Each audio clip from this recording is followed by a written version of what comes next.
Dans des maisons, des mosquées qu'Allah a permis que l'on élève et où son nom est invoqué, le glorifie en elles matin et après-midi, des hommes que ni le négoce ni le troc ne distrait de l'invocation d'Allah, de l'accomplissement de la salate et de l'acquittement de la zakat, et qui redoutent un jour où les cœurs seront bouleversés ainsi que les regards, afin qu'Allah les récompense de la meilleure façon pour ce qu'ils ont fait de bien, et il leur ajoutera de sa grâce. Allah attribue à qui il veut sans compter.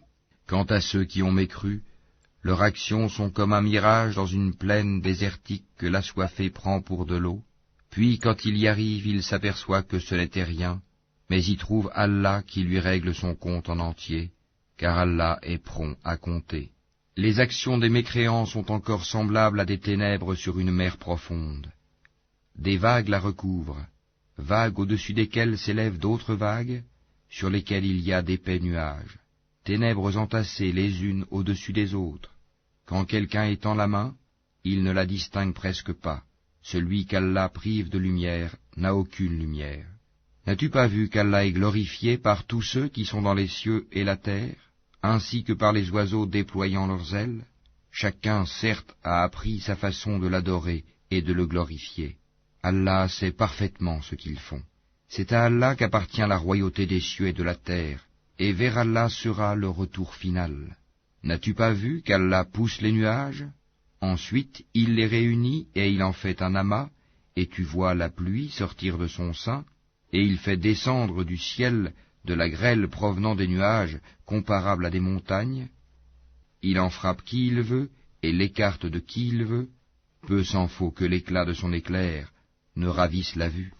Allah fait alterner la nuit et le jour, il y a là un sujet de réflexion pour ceux qui ont des yeux. Et Allah a créé d'eau tout animal. Il y en a qui marchent sur le ventre, d'autres qui marchent sur 2 pattes, et d'autres encore marchent sur 4. Allah crée ce qu'il veut, et Allah est omnipotent. Nous avons certes fait descendre des versets explicites, et Allah guide qui il veut vers un droit chemin. Et ils disent: nous croyons en Allah et aux messagers et nous obéissons. Puis après cela, une partie d'entre eux fait volte-face. Ce ne sont point ceux-là les croyants. Et quand on les appelle vers Allah et son messager pour que celui-ci juge parmi eux, voilà que quelques-uns d'entre eux s'éloignent. Mais s'ils ont le droit en leur faveur, ils viennent à lui soumis. Y a-t-il une maladie dans leur cœur? Ou doutent-ils? Ou craignent-ils qu'Allah les opprime ainsi que son messager? Non, mais ce sont eux, les injustes. La seule parole des croyants quand on les appelle vers Allah et son messager, pour que celui-ci juge parmi eux, est: nous avons entendu et nous avons obéi. Et voilà ceux qui réussissent. Et quiconque obéit à Allah et à son messager, et craint Allah et le redoute, alors voilà ceux qui récoltent le succès. Et ils jurent par Allah en serment solennel, que si tu le leur ordonnais, ils sortiraient à coup sûr au combat. Dis: ne jurez donc pas, votre obéissance verbale est bien connue, Allah est parfaitement connaisseur de ce que vous faites. Dis: obéissez à Allah et obéissez au messager. S'il se détourne, le messager n'est alors responsable que de ceux dont il est chargé, et vous assumez ceux dont vous êtes chargés. Et si vous lui obéissez, vous serez bien guidés, et il n'incombe au messager que de transmettre explicitement son message. Allah a promis à ceux d'entre vous qui ont cru et fait les bonnes œuvres, qu'il leur donnerait la succession sur terre, comme il l'a donné à ceux qui les ont précédés. Il donnerait force et suprématie à leur religion qu'il a agréée pour eux. Il leur changerait leur ancienne peur en sécurité. Ils m'adorent et ne m'associent rien, et celui qui mécroit par la suite, ce sont ceux-là les pervers. Accomplissez la salate, acquittez la zakat, et obéissez aux messagers, afin que vous ayez la miséricorde. Ne pense point que ceux qui ne croient pas puissent s'opposer à l'autorité d'Allah sur terre. Le feu sera leur refuge. Quelle mauvaise destination!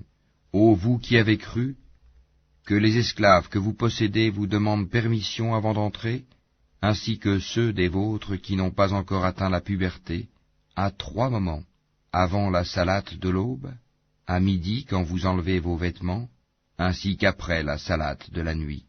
3 occasions de vous dévêtir. En dehors de ces moments, nul reproche ni à vous, ni à eux, d'aller et venir les uns chez les autres. C'est ainsi qu'Allah vous expose clairement ces versets, et Allah est omniscient et sage.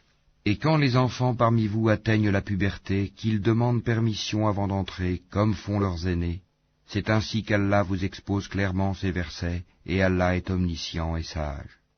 Et quant aux femmes atteintes par la ménopause, qui n'espèrent plus le mariage, nul reproche à elles d'enlever leurs vêtements de sortie, sans cependant exhiber leurs atours, et si elles cherchent la chasteté, c'est mieux pour elles. Allah est audient et omniscient. Il n'y a pas d'empêchement à l'aveugle, au boiteux, aux malades, ainsi qu'à vous-mêmes, de manger dans vos maisons ou dans les maisons de vos pères, ou dans celles de vos mères ou de vos frères, ou de vos sœurs ou de vos oncles paternels, ou de vos tantes paternelles ou de vos oncles maternels, ou de vos tantes maternelles, ou dans celles dont vous possédez les clés, ou chez vos amis. Nul empêchement à vous, non plus de manger ensemble ou séparément. Quand donc vous entrez dans des maisons, adressez-vous mutuellement des salutations venant d'Allah, bénies et agréables. C'est ainsi qu'Allah vous expose ces versets, afin que vous compreniez. Les vrais croyants sont ceux qui croient en Allah et en son messager, et qui, lorsqu'ils sont en sa compagnie pour une affaire d'intérêt général, ne s'en vont pas avant de lui avoir demandé la permission. Ceux qui te demandent cette permission sont ceux qui croient en Allah et en son messager. Si donc ils te demandent la permission pour une affaire personnelle, donne-la à qui tu veux d'entre eux, et implore le pardon d'Allah pour eux, car Allah est pardonneur et miséricordieux. Ne considérez pas l'appel du messager comme un appel que vous vous adresseriez les uns aux autres. Allah connaît certes ceux des vôtres qui s'en vont secrètement en s'entrecachant. Que ceux, donc, qui s'opposent à son commandement, prennent garde qu'une épreuve ne les atteigne, ou que ne les atteigne un châtiment douloureux. C'est à Allah vraiment qu'appartient tout ce qui est dans les cieux et sur la terre. Il sait parfaitement l'état dans lequel vous êtes, et le jour où les hommes seront ramenés vers lui, il les informera alors de ce qu'ils œuvraient.